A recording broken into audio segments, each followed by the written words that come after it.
Betting app promotion అంశంపై Vijay Deverakonda team react అయింది. చట్ట ప్రకారం నిర్వహించే స్కిల్ బేస్డ్ గేమ్స్ కి మాత్రమే విజయ్ దేవరకొండ పనిచేస్తారని వీరు క్లారిటీ ఇచ్చారు. ఏ యాడ్ చేసినా, ఏ కంపెనీకి అంబాసిడర్ గా ఉన్నా ఆ సంస్థ లీగల్ గా నిర్వహిస్తారా లేదా చూస్తామని స్పష్టం చేసింది టీం దేవరకొండ. గతంలో ఆయన పనిచేసిన A23 అనే సంస్థ సరైందని అంటోంది Vijay Deverakonda team. Rummy skill based game అంటూ సుప్రీంకోర్టే చెప్పిన విషయాన్ని గుర్తు చేసింది విజయ్ దేవరకొండ బృందం.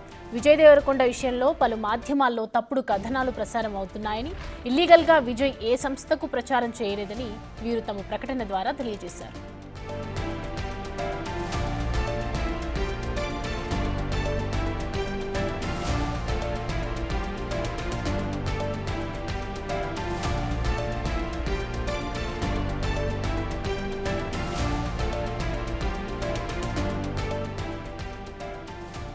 ఈ అంశానికి సంబంధించి పూర్తి డీటెయిల్స్ మా ప్రతినిధి సాగర్ అందిస్తారు. సాగర్. సౌమ్య, మనం చూస్తున్నాం ఇప్పటికే ఆదర్శంగా ఉండాల్సిన సెలబ్రిటీలు, సినీ హీరోలు ఇటు యువతను తప్పుదోవ పట్టించేందుకు బెట్టింగ్ యాప్స్ ప్రమోట్ చేస్తున్న నేపథ్యంలో కొంతమంది ఇప్పటికే దీనిపైన సారీ చెప్తూ సోషల్ మీడియా వేదికగా స్పందిస్తున్న పరిస్థితి మనకు కనిపిస్తుంది. కానీ ఇక్కడ అందుకు భిన్నంగా విజయ్ దేవరకొండ ఇప్పటికే ఈరోజు ఉదయం మియాపూర్ పోలీస్ స్టేషన్లో విజయ్ దేవరకొండతో పాటుగా హీరో దగ్గుబాటి రానా, ప్రకాష్ రాజ్, మంచు లక్ష్మి మరికొంతమంది పైన కూడా కేసులు నమోదైన నేపథ్యంలో వారు స్పందిస్తున్న పరిస్థితి మనకు కనిపిస్తుంది. అయితే గేమింగ్ యాప్ ప్రకారం తెలంగాణలో ఈ బెట్టింగ్ యాప్స్ అన్ని నిబంధనలకు విరుద్ధంగా వారిపైన చర్యలు తీసుకునేందుకు పోలీసులు కూడా సిద్ధమయ్యారు.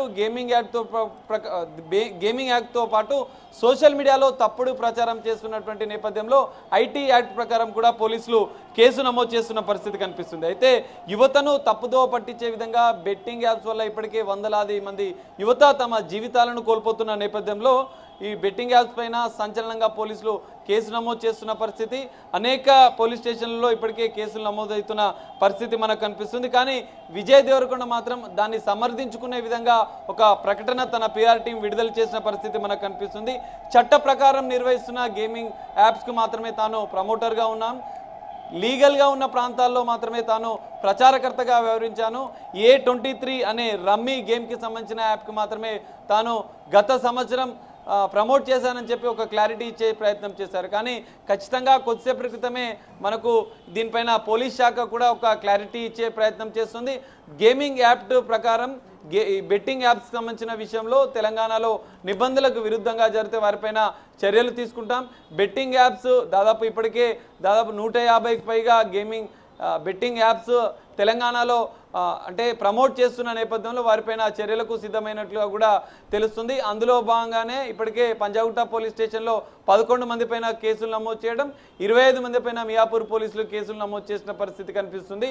ఎంత క్లారిటీ ఇచ్చినా వారు సమర్థించుకున్నా కూడా తెలంగాణ రాష్ట్రంలో మాత్రం నిబంధనలకు విరుద్ధంగా బెట్టింగ్ యాప్స్ని ప్రమోట్ చేసే వారిపైన ఖచ్చితంగా చర్యలు తీసుకుంటాం.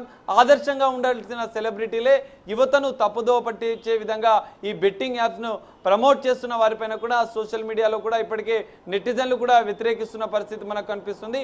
పోలీస్ శాఖ ఖచ్చితంగా ఈ గేమింగ్ యాప్తో ప్రకారం BNSలోని కొన్ని సెక్షన్ల ప్రకారం ఇటు ఐటీ సెక్షన్ ప్రకారం కూడా వీరందరినీ కూడా విచారించే అవకాశం ఉంది. ఇటు మనం ఇప్పటివరకైతే చూస్తాం సోషల్ మీడియాలో కొంతమంది సారీ చెప్తూ గేమింగ్ యాప్స్కు దూరంగా ఉండాలి, గేమింగ్ యాప్స్కు యువత బానిస కావద్దు అంటూ ప్రచారం చేసిన వాళ్ళు కేసులు ఎదుర్కొంటున్న వారు ఒక క్లారిటీ ఇస్తున్నారు. కానీ అందుకు భిన్నంగా విజయ్ దేవరకొండ మాత్రం ఇప్పటికే యూత్ ఐకాన్గా కూడా అనేక సినిమాల్లో నటించిన విజయ్ దేవరకొండ అందుకు భిన్నంగా సమర్థించుకుంటున్న పరిస్థితి మనకు కనిపిస్తుంది. ఈ విషయాన్ని కూడా పోలీస్ శాఖ సీరియస్గా తీసుకునే అవకాశం కనిపిస్తుంది. ఖచ్చితంగా BNS సెక్షన్లతో పాటుగా గేమింగ్ యాక్ట్ ప్రకారం, ఐటీ యాక్ట్ ప్రకారం నోటీసులు ఇచ్చి విజయ్ దేవరకొండతో పాటుగా మరికొంతమంది ఏదైతే 25 మంది పైన కేసులు నమోదైన నేపథ్యంలో వారందరినీ కూడా మియాపూర్ పోలీసులు విచారించే అవకాశం ఉంది. విచారణ అనంతరం కూడా ఆధారాలు ఖచ్చితంగా నిబంధనలకు విరుద్ధంగా బెట్టింగ్ యాప్స్ని ప్రమోట్ చేసి వీరు లక్షలాది రూపాయలు ఆర్జించారన్న ఆధారాలు కూడా పోలీసులు సేకరిస్తే తదుపరి చర్యలు కూడా పోలీస్ శాఖ సిద్ధమైనట్లుగా కూడా మనకు తెలుస్తోంది. సౌమ్య.